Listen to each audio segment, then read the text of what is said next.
Hello guys, welcome back to this channel. In today's video, I'm going to show you how we can cover our moving face with emoji on TikTok video. Okay, let's get into it. First thing first, we can open our TikTok application. And after we have our TikTok application opened, we can start to create new post on TikTok. Click on this plus button. And for example, I'm going to upload a video from my device. Wait guys, I'm going to upload this video and I'm going to cover this man's face with emoji. So first of all, we can click on the sticker, then select emoji, and you can choose the emoji you want to add to your TikTok video. I'm gonna go with this one for example.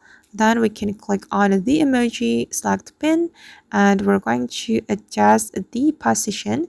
You can drag the circle to the very first part of your video. Then you can zoom in or zoom out the emoji like this. Then you can adjust the position one by one.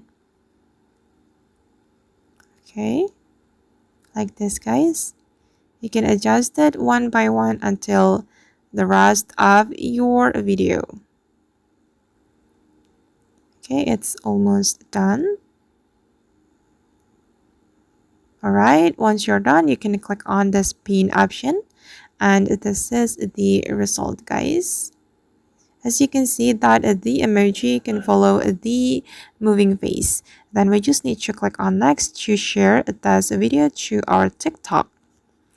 Alright guys, and that's how we can cover our moving face with emoji on TikTok video. I hope this tutorial will be useful for you. Thank you so much for watching and see you in the next video.